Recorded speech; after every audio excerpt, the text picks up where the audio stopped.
every other daily spherical soft contact lens that you have in your practice. And so you all know how to do that. So from a fitting and patient management standpoint, it is exactly the same as any other soft spherical lens that you would put in, with the exception of this follow-up check at the 6-month mark to determine efficacy and just reinforce good habits with young children. So that's the easy part. What makes it easy is the work that sits in the lens and the work that CooperVision did. It's important to know that this lens is not a progressive lens or a lens that was designed for presbyopia that's been repurposed for myopia management. The optical design is intentional, and that 2 diopters of myopic defocus is created in such a way that you get the efficacy that we see. And it's not the same kind of defocus that you would see in a repurposed multifocal. So design matters. And the FDA approval is significant because the FDA approval for this lens has a specific code that specifically says this lens slows the progression of myopia. Hello and welcome to this podcast on iCode Media. Today, I wanted to highlight a panel discussion that I was involved in that I helped moderate a few weeks back, and we discussed myopia mainly. And the participants in this conversation, you'll hear Dr. Chandler Mann, Dr. Jordan Dow, and Dr. Michelle Andrews, and their opinions related to how to incorporate myopia management into a practice. I think it was a really helpful discussion for me to kind of wrap my mind around what really successful myopia managers are doing in their practice to simplify the process for their patients. So please enjoy our conversation. As always, be sure to subscribe to the podcast, write a review, share it with your friends, and support those who support us. Young and emerging presbyopes can be tricky. These patients want and need additional help at near, but they can be resistant to solutions that create even mild distance blur. The MyDay multifocal lens has been great for our presbyopic patients. It allows those patients to transition into a multifocal more easily. We've had this lens now for long enough that we've been able to see how simple transitions can be from an adaptation standpoint from lower ad designs to higher ad designs. The MyDay multifocal material is CooperVision's softest one-day hydrogel lens and features aquaform technology combining the unique balance of high oxygen permeability with natural wettability in one material. The result is a highly breathable lens that keeps our patients' eyes looking clear, white, and healthy. So if you haven't started utilizing MyDay multifocal in your practice, I'd encourage you to reach out to your CooperVision representative to get started. I want to discuss the MyDay toric contact lens for a minute. When I'm reaching for a daily lens for my patients, I need to know that it will be available in parameters that I want, and it needs to work. This improves my chair time and my patient satisfaction. The MyDay toric features the same optical lens design features as the most prescribed monthly replacement toric lens on the market. MyDay toric now completely mirrors the Biofinity toric's parameter range. To be clear, if you find the parameter in a Biofinity toric, you can find it in a MyDay toric. This toric lens design is multifaceted to ensure optimal visual acuity, lens stability, fit, and comfort. Its uniform horizontal ISO thickness and wide ballast band quickly orient the lens for better performance and simplified fitting. The MyDay material is CooperVision's softest one-day silicone hydrogel lens and features aquaform technology combining a unique balance of high oxygen permeability and natural wettability. The result is a highly breathable lens that keeps our patients' eyes looking clear, white, and healthy. So if you haven't started utilizing MyDay toric in your practice, I'd encourage you to reach out to your CooperVision representative to get started. But thanks for joining us today. I'm Chris Wolfe. I practice in Omaha, Nebraska. And we're going to talk about myopia. And we're trying to make myopia management simpler for your practices so that your patients can have access to the care that they need and the care that you want to provide for them.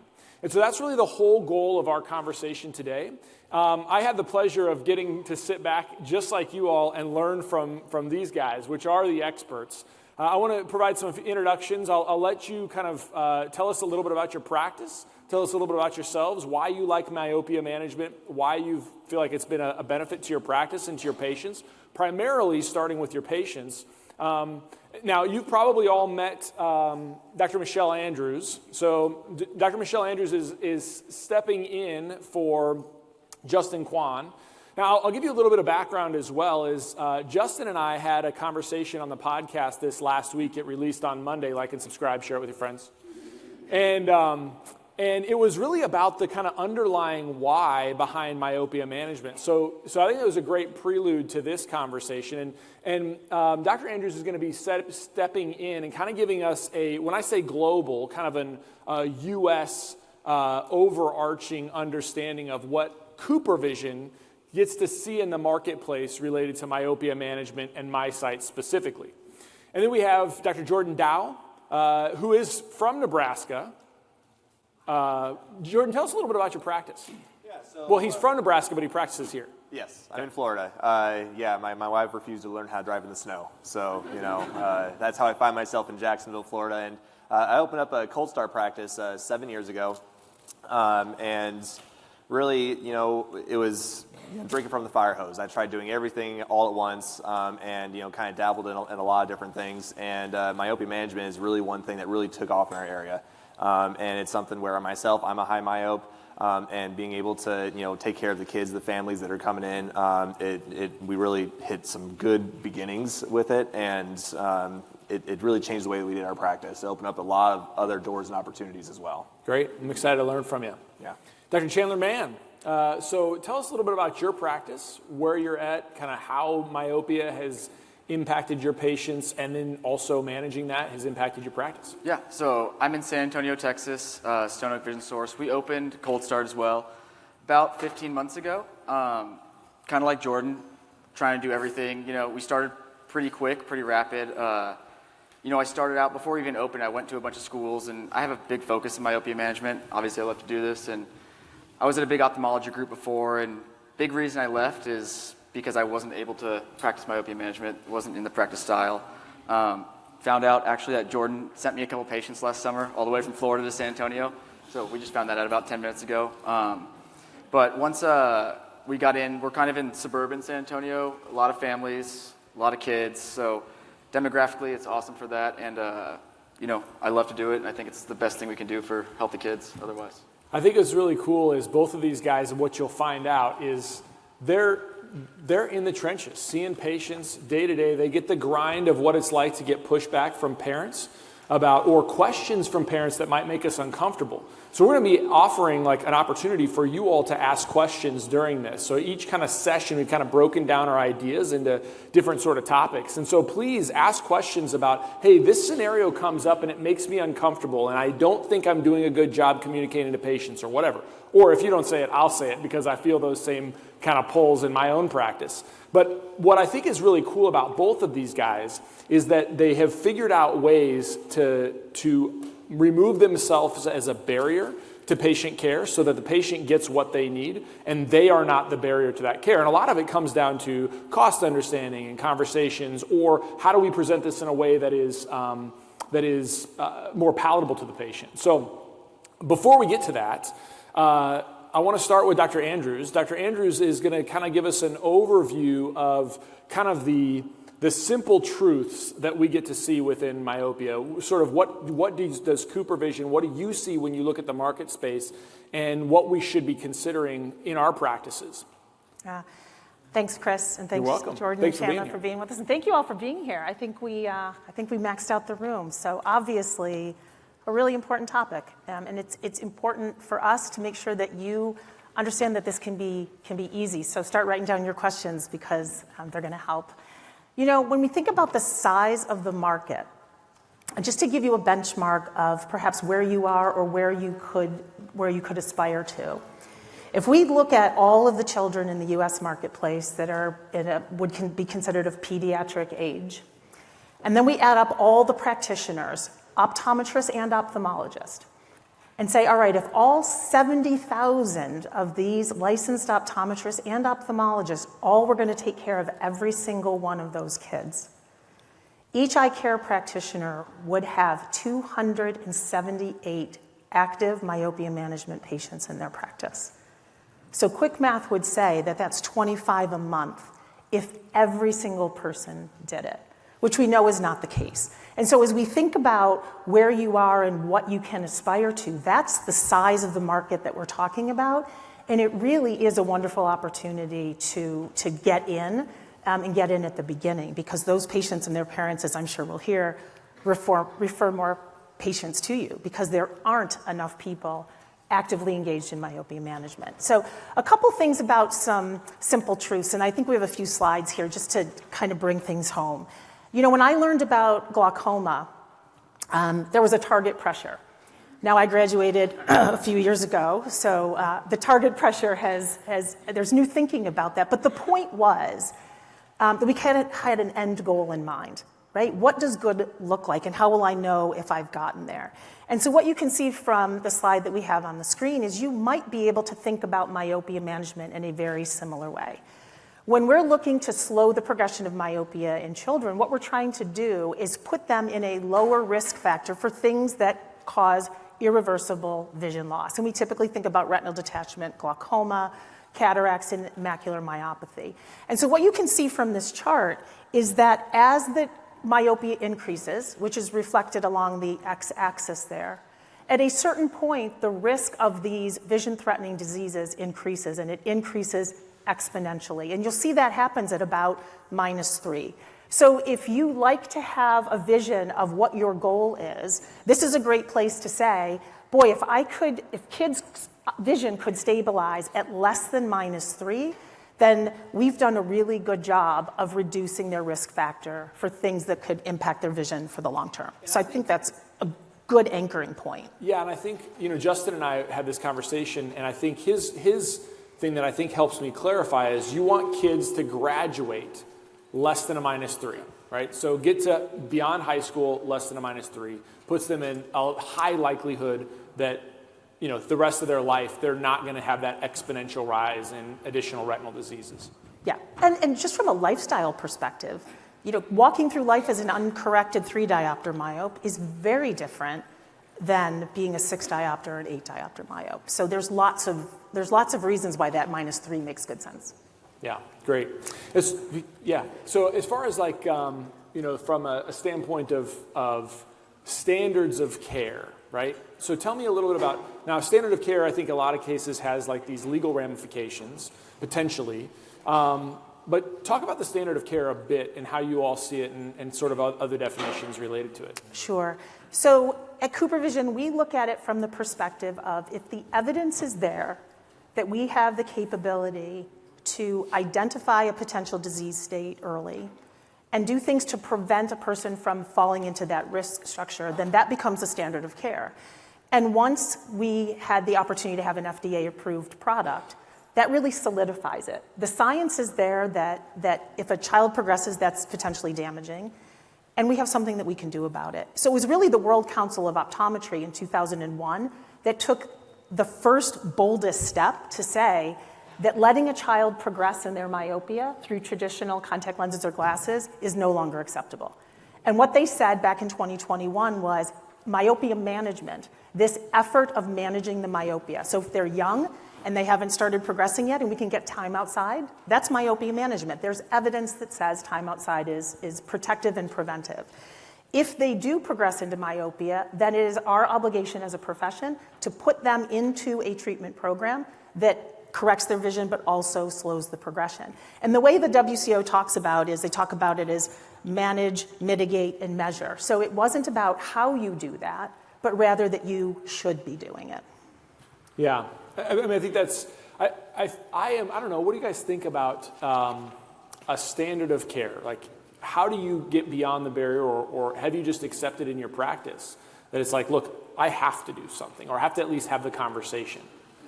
Yeah, I think that as you start seeing more patients and you start seeing how much of an impact it's actually making, you're seeing kids now for several years that have progressed minimally compared to what they would normally expect.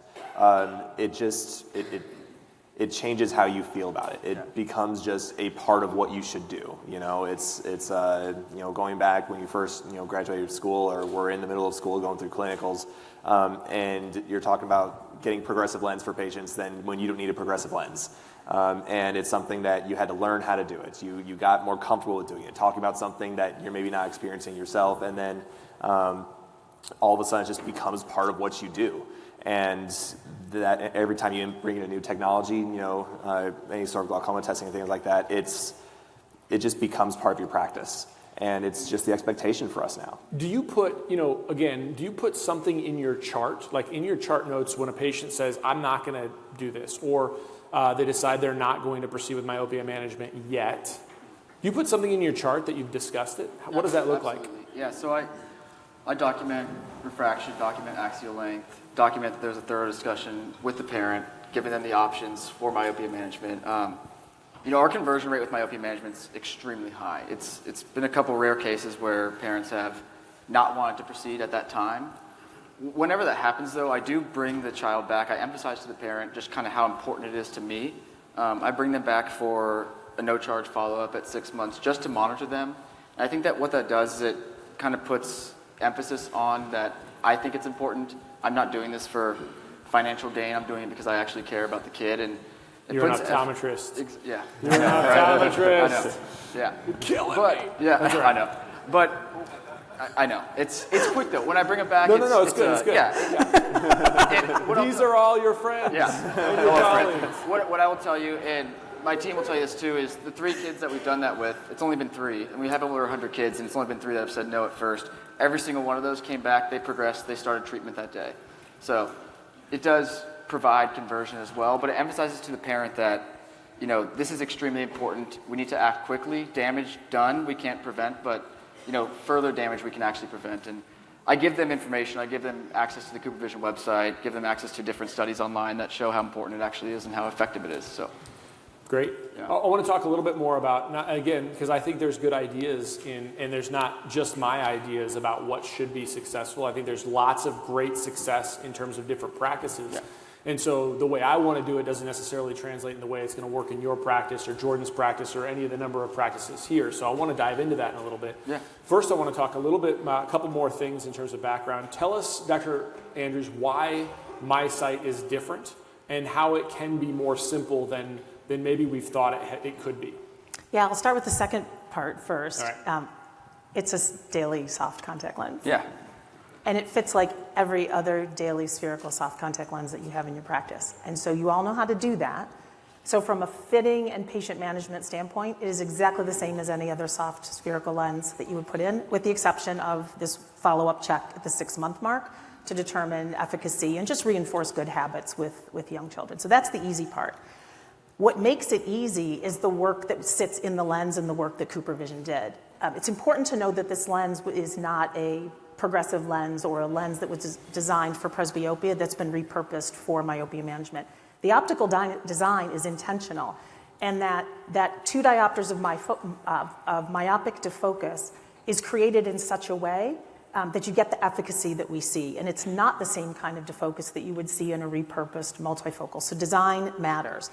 And the FDA approval is significant because the FDA approval for this lens has a specific code that specifically says this lens slows the progression of myopia.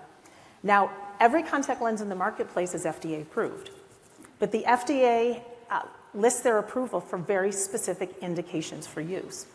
And so a single vision soft lens is for the correction of myopia and hyperopia. MySight does both. It corrects the myopia and slows progression, and so it has a unique code. And so why is that important? Well, it's the only device on the market that has that code. It's the only device approved specifically for slowing myopia progression. And now that we have 7 years worth of data, not only does the FDA validate the safety and efficacy, but we now know that there is no rebound as well. So what's exciting about the field of myopia management is there's so much coming. There's so much science, and it's hard to keep track of. So I wanted to just make sure that everyone knew that when you're looking for what is this product and what does it do, you absolutely want to look at the evidence, but all FDA approvals are not the same, and make sure that that approval is for slowing progression of myopia. It may not matter as much to you in the room because you can prescribe everything based on your clinical judgment, and you'll need every tool in your toolbox. Parents really appreciate this, especially if you are getting younger children into the product. Mm-hmm. That confidence for parents goes a long, long way.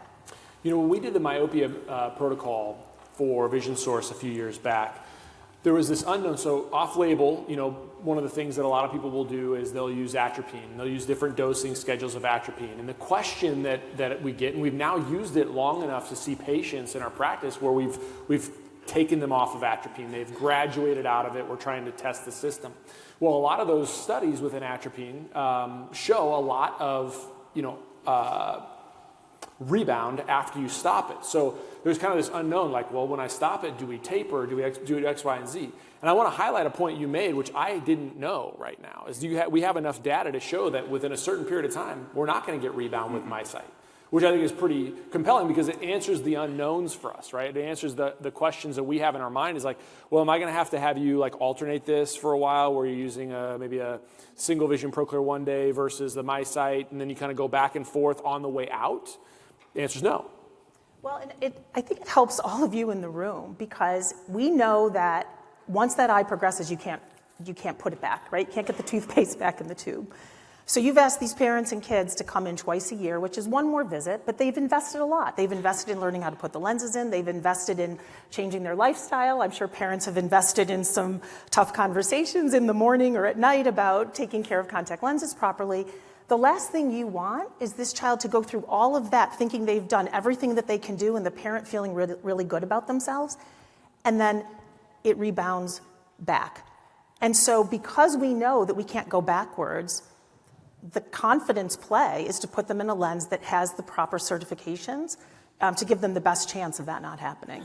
Yeah. And that's an on-label device. Yeah, great.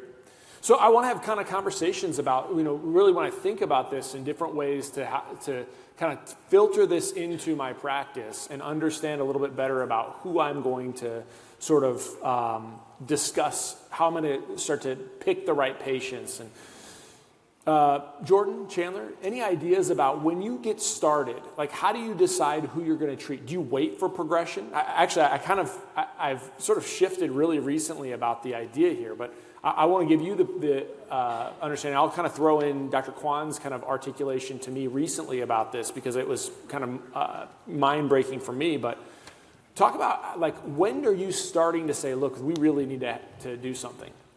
Yeah, so when I see a patient, if they have any myopia at all, I'm talking about it. Yeah. If they're, I don't care if it's, minimal, if they, technically don't even have any complaints or anything like that. I'm even starting to talk to patients when, hey, your kid's in, he's a plus 0.5, he's 6 years old. Right now he's great, right now he doesn't need anything, but you know what? In a year, don't be surprised if his eyes are starting to change. And so I'm starting to even plant that seed earlier. I'm not waiting for them to even get to be myopic because any myopia is still myopia. And for us, even at the low myopes, we basically are trying to paint a picture for the parent of what that child's life is going to be like. Well, we can wait until they turn into a -1, a -2, and they start needing glasses. But at that point, they already need glasses now for the rest of their life. They're going to need it to drive. They're going to need it to do everything. But if we're catching your kid when they are a -0.25, a 0.5, and we're saying, let's go ahead and start talking about this now, let's start taking these preventative measures right now, then they may not be dependent on glasses at all for the rest of their lives. So let me dig into that just a bit before I get to you, and I'll probably ask you the same question, Chandler, is, Jordan, I'm the patient, I'm the parent, okay? Pretend I know nothing about myopia. And I bring you, I'm trying to think of who's 6 in my family. So we'll say it's 7. So I'll bring you Benny. So Benny's my 7-year-old. Benton is my 7-year-old. And let's say he's plus a quarter, right? And let's say that I have 5 diopters of myopia. My wife had LASIK. She was 6 diopters myope. That's not true, but let's just assume it was. You know that information. I'm sitting in the chair. What does the conversation sound like with Benny and you? Yeah, well, I always welcome the parents to do research. I always welcome them to go out there and look at this. You can go on to, multiple different myopia calculators. That's not what I'm asking. Pause. Oh, boy. You are talking to me. Yes. Talk to me. I'm the parent. Right. I think this is helpful because this is what we go through. We always want to say, this is what I do. No, do that thing. I want to hear it. Be the doctor. I want to be the patient. Right now, Benny does not need any glasses. His eyes are perfect. Would love for him to stay at this prescription forever, but he is going to get taller. As he grows taller, his eyes are going to grow longer. As his eyes grow longer, his vision is going to worsen. The eye is going to weaken, and there is going to be a potential for worse things happening, but he's also going to become dependent on glasses. And so if we can take some preventative measures right now, we can actually reduce the chances of him ever having to deal with that kind of problem. And it may change his whole life and how dependent he may become on glasses in the future. You know what it's like to have a prescription. You know what it's like to have your eyes get worse every single year. So let's go ahead and start doing some things right now, and at the very least watch extremely carefully so that the second he starts getting into that point where he is now myopic, we've already been doing things to slow down the process. Great. Okay, so any critiques? Woo! All right, so we're going to move to Texas, and next year Benny's 8. And now he's And Jordan sent him to me just that's like right. he's done before. That's right. And so Jordan sends him to Chandler. Now Chandler, Benny's now 8 years old. He's now a quarter diopter myope. Is that enough change for you to do something? And if it's the case, tell me the doctor. You're the doctor.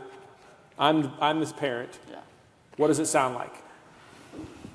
So I got all our wonderful chart notes from Dr. Dow. I'm sorry you had to leave him, but welcome to San Antonio. As Dr. Dow informed you last year, or 2 years ago, Benny will progress in his myopia. And I know Dr. Dow's probably giving you information to read about it, but as you know, there's things we can do now to actually prevent myopia from progressing. Preventative medicine is the best medicine, in my opinion. What we can do is not just slow his prescription down, but we can actually prevent very bad things from happening to him in the future. These kids in this generation are much more progressive than we've seen before. As their prescription increases in a linear fashion, we actually know that the disease state, and I give them a handout what have diseases, the disease state actually increases in an exponential and parabolic fashion. To prevent that, we have a multitude of treatment options. We have an FDA-approved treatment option called MySight soft contact lens. It's just like a soft contact lens you or I would wear. It has special designs in there. Is that me that's doing that? Sorry. You good? It has special designs in there that, that actually prevent and slow myopia from progressing and stop that eye from elongating. And typically what I'll do is I'll have an axial length measurement and discuss. I'm sure Jordan would have had that as well and sent that over to me and talked about the elongation of the eye as well. So, Great. yeah. Okay, awesome. Yeah. Thank you. Yeah. So, I focus more on also not just the prescription, because I always tell them, I say parents and children, love the prescription to stay stable, but me as a practitioner, I focus more on the disease state and preventing future disease. And that kind of hits home with parents a lot too, is when you really emphasize on that. And if they can help their kid prevent something like that that's actually vision impairing in the future, it's a big deal to them. yeah, so you left me with that. Yeah. What's the action item for me? So are you then saying, I want to fit Benny in this contact lens today? Are you saying, here's some information, we're going to schedule a follow-up for you in a week? Are you going to wait for that 6 months? What are you typically doing? Me personally, I have fantastic staff, and they're the best contact lens INR teachers in the world, in my opinion, but I fit them that day. So even if we do that and the parent is still kind of unsure if we want to go forward with that, if we want to have another consultation. A lot of times with parents, and you guys will all know this, there's one parent in the room, right? Typically it's the mom, decision maker, but there's going to be another parent that wants to be involved, okay? Or if there's split parents too, I have consultations with those parents as well, but I'll send them out with Bailey and just have them put the contact lenses on. One, that shows the parent that the child can do it properly, do it easily, and two, the child gets excited because they can see pretty well. Then when that happens, if the parent does want to come back for a consultation, if they want to sign up that day, I sign them up that day. And I'll still bring them back for a 1 week follow-up, make sure the child's adapting well. But two, if they don't, I will always make sure to schedule a consultation, something on my schedule with both parents. I give them my cell phone, and we have a discussion about that in future. Yeah. I think it's key to have some point of, if they do nothing, right, we're going to see you back. Absolutely. Right? I think that's really, do you do anything differently, Jordan? I think, for us, whenever the conversation's truly becoming, let's do something about this, we do send them information. We send them an email. We have them come back for a consultation. We do a free consultation when mom and dad can come in, and we sit down and we go over everything with them. Yeah.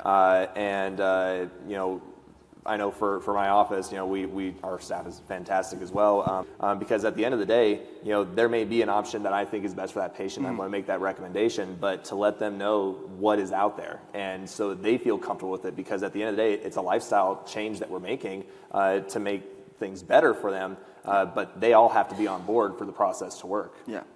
So I want to do a couple things here. I think there's a couple pressing topics that I want to get to that I think will help people understand this. But then we got great questions right now. I know you can't see them, but they're great questions, and I want to get to those too. So let's talk about dollars. Okay, so I think there's a generalized discomfort about how do I set my fees? How do I approach this from a financial standpoint? Who's going to talk about it with them? Now, of course, nobody's recommending obviously what you should charge or how much you should charge, but there is a mechanism in place where you can say, look, this is how I approach this, and I'm willing to give away a service in lieu of something else. So let's say you see Benny, and you fit him in the contact lenses. Am I getting a contact lens evaluation on that day? Am I going to pay out of pocket for some sort of contact lens evaluation on that day? Are you signing up for MySight? You put him in a lens, right? I put him in a lens, yes, sir. So you're going to put him in a lens before I decide that we're going to do that? Yeah. Interesting. Okay, explain that. You've done the work already. Yeah. So I've done the work, yeah. So I've done the work. Typically, when I do that, the discussion with the parent is, they're wanting to do something, right? And so I've made it imperative that we need to do something. The parents on board, they want to do something. I put them in that lens, right? There's a multitude of treatment options, right? They're going to go, if they're a good candidate for MySight, they're typically going to go MySight because, one, it's FDA-approved. Two, it's, soft contact lens. Parents love soft contact lenses. That's what they wear, right? So when I do that, my pricing has already been, while they're doing the fitting, I discuss my pricing with the parents. You discuss it? I discuss it, yeah. Do you discuss your pricing with the parents, or do your staff do that? I tell them, we'll talk about schedule, we'll talk about pricing. We treat it as a program, not a product. Okay. And so when they come in and we get to the last slide and they've already, more or less decided what they want to do based on everything, that's when the dollars and cents come out. So what I'm hearing from both of you and I think this is a great approach, so I'll kind of put aside maybe a few approaches that I've seen done. What I'm hearing from both of you, and these guys are successful, so I would probably think about their approach, is one, they've sort of created a program. And while they both like to give away that 6-month follow-up, I suspect that 6-month follow-up giveaway is actually built into the cost of the program. So it's not really that they've given that service away. They've just accounted for it in some sort of program fee at the beginning of the year, by which they're going to take care of adjustments and changes. And that's actually quite an easy thing to do. You could actually just calculate, and we've got calculators on MiSight that we built with the myopia protocol, and you could actually say, look, if I'm going to spend 15 minutes at the 6-month follow-up or 30 minutes at the 6-month follow-up, my cost on that is X. That's going to have to be built into this whole entire program. That's kind of what you've done. Right. Yeah. So for us, what that last slide looks like, it is a very upfront breakdown to why the pricing is the way it is. And so we actually have it split up into fitting, materials, and visits. And so we charge your contact lens fitting, whatever your multifocal or soft contact lens fitting, however you want to treat the MySight, that's right there, because an INR is an INR. And then we have the materials, the cost of the contacts or the cost of the contacts. And then we have the visits, and this is where we've already discussed the schedule. We're going to see you several times through the year. We're going to be watching very carefully. We're going to make changes throughout the year if there is any sort of progression, and that's all built into that. And we let them know if you guys want to come in more often, that's fine. We're not going to charge extra. We're not going to charge per visit. But at the end of the day, this is the program cost. This is the cost for me to take care of you for the entire year. I want to discuss the MyDay toric contact lens for a minute. When I'm reaching for a daily lens for my patients, I need to know that it will be available in the parameters I want, and it also needs to work. This improves my chair time and my patient satisfaction. The MyDay toric lens features the same optical lens design features as the most prescribed monthly replacement toric lens on the market, the Biofinity toric. MyDay toric now completely mirrors Biofinity toric's parameter range, and to be clear, this means that if you can find a parameter in the Biofinity toric, you can find it in the MyDay toric. This toric lens design is multifaceted to ensure optimal visual acuity, lens stability, fit, and comfort. Its uniform horizontal ISO thickness and wide ballast band quickly orient the lens for better performance and simplified fitting processes. When prescribing MyDay contact lenses, you can feel confident about your environmental impact because for every MyDay contact lens sold in the United States, CooperVision's partner, Plastic Bank, collects and converts an equal amount of ocean-bound plastic through their global network.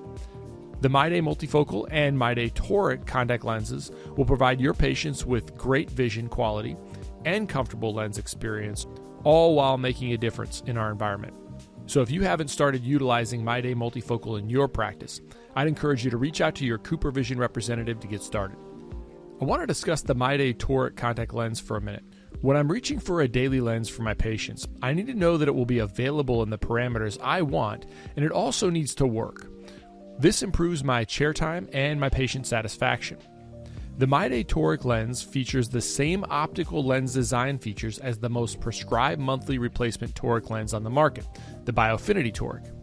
MyDay toric now completely mirrors Biofinity toric's parameter range, and to be clear, this means that if you can find a parameter in the Biofinity toric, you can find it in the MyDay toric. This toric lens design is multifaceted to ensure optimal visual acuity, lens stability, fit, and comfort. Its uniform horizontal ISO thickness and wide ballast band quickly orient the lens for better performance and simplified fitting processes. When prescribing MyDay contact lenses, you can feel confident about your environmental impact because for every MyDay contact lens sold in the United States, CooperVision's partner, Plastic Bank, collects and converts an equal amount of ocean-bound plastic through their global network. The MyDay multifocal and MyDay toric contact lenses will provide your patients with great vision quality and comfortable lens experience, all while making a difference in our environment. So if you haven't started utilizing MyDay multifocal in your practice, I'd encourage you to reach out to your CooperVision representative to get started. Yeah, great. And I'll contrast that with another mode, right? So that's a very common modality. The upside is that you're sort of covering all those costs for the patient. Once the patient accepts to doing it, then they're kind of locked in for the year, and they have all access to those sort of follow-up visits. The downside is, potentially, for many of us, we would think, boy, that's a big fee up front.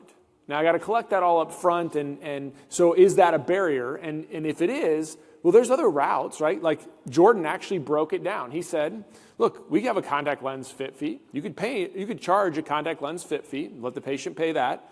We could sell the contact lens, the MiSight. We do that every day in our practice. That's another way to do it. And so they pay the fit fee, then they buy the contact lens.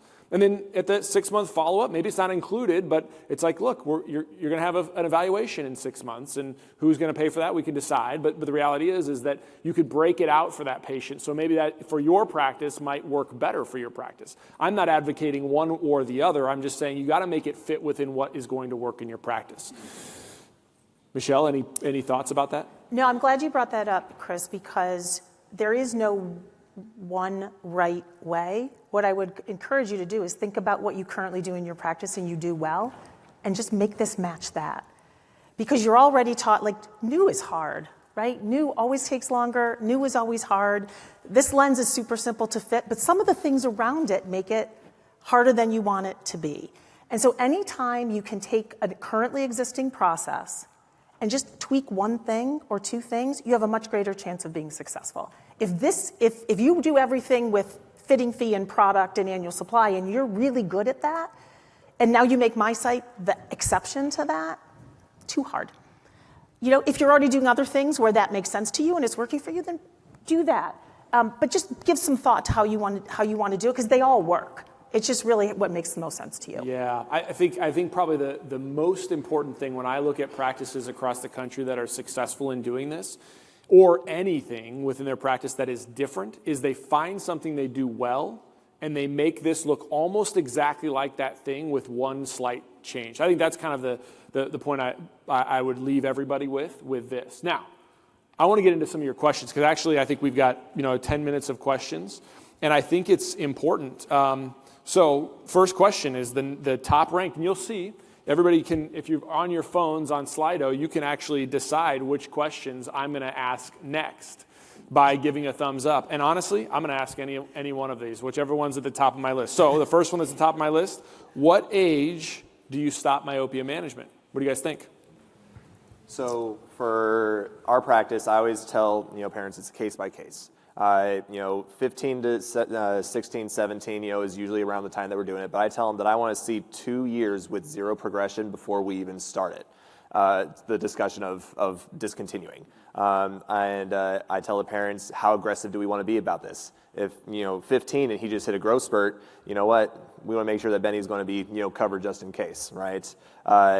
Some parents really want to be very proactive, and some parents are wanting to get out of it as soon as possible. But what I do is when we are exiting them from the program, when we're saying, all right, 16 years old, you haven't changed in 2 years, you really are excited to get out of this program, well, okay, let's go ahead and put you into regular contact lenses. Let's still watch you for a year. And now, if we see you change, now we know we exited too early. We need to jump right back in. And so we do 1 extra year of the same amount of monitoring that we did otherwise during the exit year, just to make sure that, again, they know that we're invested in this. Great. What's funny is him and I have never talked about this before, but I haven't been doing this as long as Jordan has. But I have parents ask me all the time, when do we do this until, how long are we going to do this? And I say the exact same thing. I say I want 2 years of stability. We'll bring them out of the contacts. We'll put them in a soft spherical contact at that time. And I'm still going to bring them back on that period that I'm watching them and make sure that there's, no progression. If there is progression, we'll put them right back in and stop it again. Okay, so great. Yeah. Let me ask the next question. Let's try to, we got a lot of great questions. we're going to focus on like 30-second responses. Okay? Because I want to get to these questions. All right, what do you do with your patients that have astigmatism that cannot be corrected with MySight? First, I'm going to modify that. What's the amount of astigmatism where you're like, this is not going to work? So really, it's about, it actually changes by the age, right? If it's a younger kid and they really want to be in the soft lenses and, they're maybe don't have as high of visual demands as, a 14-year-old, I may be okay with, masking a little bit more of the astigmatism, letting it be there. But if it gets to the point where it's about a -1 or above, that's where I'm really saying, hey, your kid's not going to see as clearly with these lenses at the end of the day. In some situations, it's let's go ahead and get you some glasses to wear on top of the contacts during school and those kinds of situations to fix the astigmatism. I have some families that have chosen that. And sometimes it's let's just try a totally different option. The other, again, off-label options, the orthokeratology, the, atropine drops. Sometimes those are better options for them as well. And they can still even wear soft contact lenses that fix the astigmatism and still be able to do like the atropine drops, for example. Yeah, great. Dr. Mann? Same. What I'll do with the astigmatism depends on the axis too, but I'll typically always try MySight on them if they're less than a diopter of astigmatism and just see how they see. If they're not seeing well or don't see as well as I think they should and they're not happy with it, then I'll go with one of those routes as well. Talk about how they're off-label, but orthokeratology, bioaffinity, multifocal, toric, center distance, something along that line. Great. Yep. Dr. Andrews, do you want to provide insight on the FDA number? How much SIL? I can't remember off the top of my head. Is it 75? Yeah, the clinical study was based on 75 or less. Yeah, great. Awesome. Okay, next question. We've got this is for you again, Dr. Andrews, or I see Dr. Kwan in the back. You could chime in. Welcome, Dr. Kwan. So will parameters be extended past a -7 soon? Not as soon as you want. Not as soon as we want, but we've heard you. We've heard you on parameter availability. We've heard you on the toric, and so we'll go as fast as we can. Now, I think also this kind of bridges into one other point, and you could hit this as well, and I think a common source of confusion. If I have a patient that is at the higher end of the FDA approval, and I start them at age 11, I'm still covered by that FDA approval. Is that correct? Yeah, great distinction, Chris. So the FDA approval is very specific to the children in the study. And so they were all between the ages of 8 and 12 when they started, but they were driving and going to college when they finished, right? They were 18, 19 years old at the end of a 7-year study. And so the technical on-label definition is that they started between the ages of 8 and 12, and they had less than 4 diopters of myopia and 75 or less SIL. That's the on-label. But if that child starts at 12 years of age, and they were -3, and they're still in the lens at 17, they're still on label because Even if they've started. progressed beyond the -4. That's what you're saying. Correct. Even if they've progressed beyond the -4 at 17. As long as they started in that window, they would still be considered on label. Great. Okay, next question, 30 seconds. how do you transition someone out of atropine into MiSight? Or do you ever use both if the patient's still progressing off-label? So first question, part of that question, Dr. Mann, how do you transition someone out of atropine and into MiSight? I will typically leave them on the atropine with the MiSight. I'll lower the dose of the atropine. Typically, I'll be doing a 0.05. I'll drop that down to a 0.025 and then a 0.01. I'll do that over like a 6-month period and then stop that as they've been on the MiSight for 6 months. I've done that twice, and so far I've seen no rebound effect when I've done that, and actually stable progressions. I think it's wise to taper. Yeah. Dr. Dow. Yeah, I think when you're talking about the atropine drops, everyone's excited to get out of those as soon as possible. There's a reason why they want to go into the soft contact lenses. So we try doing a pretty quick one. I usually, when we get them the contacts, I keep them on the drops for a week. Follow up and see how they're doing, then start tapering off of it. A pretty quick one. They want to get out of those drops. They want to get on the contacts. And there are some times where when I see progression, even with the MySight lenses, we'll add drops partway through just for kind of an extra little bump to something there. And then it's the same thing. We'll try to taper them off. We only do that for a few months at a time during a growth spurt usually. Great. Okay. Next question. Somebody bumped this up. Okay. What tips do you have for having the conversation with parents who have sticker shock for treatment plans? How can you put them at ease? Start with you, Dr. Mann, or Dr. Dow. All right. I looked at Dr. Dow. Yeah, you looked at Dr. Dow and said my name. Jordan, go ahead. Jordan, go ahead. How we handle sticker shock? Yep. We tell them there's options. Because of the way that we do our pricing, some options are more, cheaper than other options. But then also we emphasize that we were going to watch you. All right, let's come back in 6 months. Let's go ahead and see how it looks. You can kind of start planning a little better. But we also offer in-office financing, not in-office, third-party financing through Sunbit, Care Credit, those kinds of things. That's what those options are for. And so we tell patients, hey, you can split this up over 3 months, 6 months, a year even if you wanted to through these financing options. At the end of the day, we want to start this as soon as possible so that we can make sure that we're preventing anything from happening. But if we need more time to think about it, let's come back in 6 months and we'll have that discussion. We have many that have come back after 6 months or a year and all of a sudden last year wasn't good, but this year it is. Great. Chandler? We'll do in-office payment plans as well.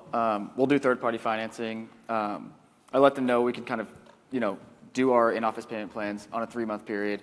Typically, if we're doing a year's worth of treatment at least, we'll take half up front. And once we get that down payment, we let them know that we are flexible. The most important thing to us is that the kids are getting treatment, that they're getting in the treatment.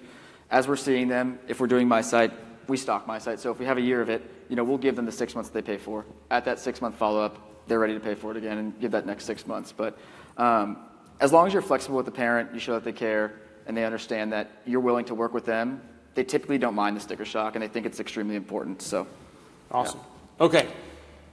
I'm going to make an executive decision. We'll have one more question. I don't think it's the one that you all have rated as top, but I think it's probably the most interesting one that people are going to want to talk about, at least to plant a seed. Do you ever file the contact lens fit to insurance? Yes.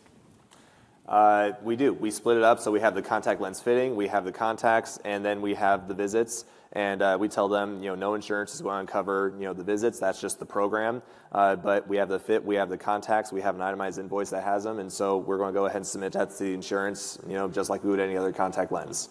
Dr. Mann. We did it first, and then as a new practice, got my first IMED audit, freaked me out. And the 4 things that they audited were all MySight contacts. Did you fail? No, I passed. So we're going to have a discussion with that on Monday and talk about going back to that, because I've actually talked to a few people here. So, do you guys disagree about anything? I don't know. I don't think so. Sports teams probably. Yeah, sports teams probably. Can I add one tidbit real quick? Yeah, please do. Okay, so this is something that I think is extremely important. It's kind of built our office, and Jordan talked about chair time earlier and how it's a really long chair time with parents when you're in that room, so you want to bring them back for a discussion. One thing that's really advanced our office in cutting down on that chair time is we've shut down for a day and fully trained every single person on our team. And it's a lot harder with bigger offices, but I still really encourage you guys to do that. Emphasize the importance of doing that. Build morale in the team. Everyone gets excited about what they're doing, helping the children. When you educate the front desk, educate your entire team. When parents are calling about exams, our front desk will always ask, is it for a myopia management exam? if the parent typically will always ask what that is, and then they're amazing. They talk to them, they give them information on it over the phone. The parent's very interested. After they get off the phone, they will still send them information on it. When that child comes in, 80% of the time, that parent, even if the kid's not a myope, is like excited and wants to go into a myopia control program.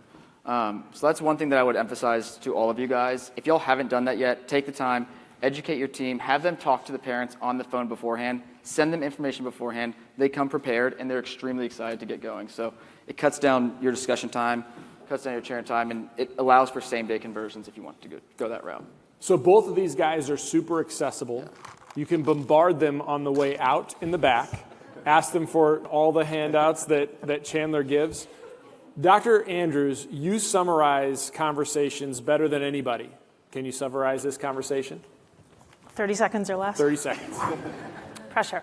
You know, we started the conversation around a standard of care and what is standard of care. And so the challenge I'll leave to the group is this.